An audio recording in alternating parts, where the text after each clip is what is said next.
ನಮಸ್ಕಾರ ಫ್ರೆಂಡ್ಸ್. ಏನು ವಿಷಯ ಅಂತ ಹೇಳಿದ್ರೆ, ರೀಸೆಂಟಾಗಿ ಕೂಡ್ಲಿಗೇಟ್ ಹತ್ರ ಒಂದು ಆಕ್ಸಿಡೆಂಟ್ ಆಯಿತು. ಒಂದು ಯುಲು ಸೈಕಲ್ ಮತ್ತು ಒಂದು ಟೂ ವೀಲರ್. ಯುಲು ಸೈಕಲಲ್ಲಿದ್ದವನು ಡೆತ್ ಆಗಿದ್ದಾನೆ, ಟೂ ವೀಲರಲ್ಲಿದ್ದವನು ಸೇಫ್ ಆಗಿದ್ದಾನೆ. ಸೊ ಟೂ ವೀಲರಲ್ಲಿದ್ದವನು ಸೇಫ್ ಆಗಿರೋದು ಬಿಕಾಸ್ ಆಫ್ ಹೆಲ್ಮೆಟ್. ಸೊ ನಮ್ಮ ಕರ್ನಾಟಕ ಮತ್ತು ಭಾರತ ಸರ್ಕಾರ ಆಲ್ಮೋಸ್ಟ್ ಈ ಕ್ಯಾಪ್ ಹೆಲ್ಮೆಟ್ ಏನಿದೆ ಅದನ್ನು ಟೋಟಲಾಗಿ ಬ್ಯಾನ್ ಮಾಡಿ ಎಷ್ಟೋ ವರ್ಷಗಳಾಗಿದೆ. ಆದರೂ ಸ್ಟಿಲ್ ಆ ಹೆಲ್ಮೆಟು ಮಾರ್ಕೆಟಲ್ಲಿ ನಾರ್ಮಲ್ ISI ಮಾರ್ಕ್ ಇರೋ ಹೆಲ್ಮೆಟ್ಗಿಂತ ತುಂಬ ಪಾಪ್ಯುಲರ್ ಆಗಿ ಆ ಹೆಲ್ಮೆಟ್ ಇದೆ.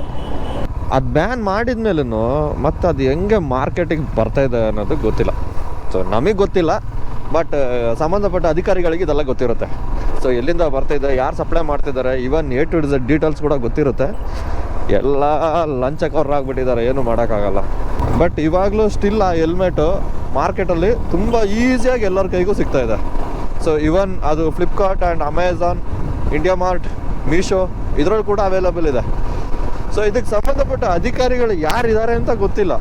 ಯಾವಾಗಲೂ ಬ್ಯಾನ್ ಆಗಿರೋ ಒಂದು ಪ್ರಾಡಕ್ಟು ಇವಾಗಲೂ ಮಾರ್ಕೆಟಲ್ಲಿ ಈಸಿಯಾಗಿ ಸಿಗ್ತಾ ಇದೆ ಅಂದರೆ ಅಧಿಕಾರಿಗಳು ಏನು ಮಾಡ್ತಿದ್ದಾರೆ ಯೋಚನೆ ಮಾಡಿ.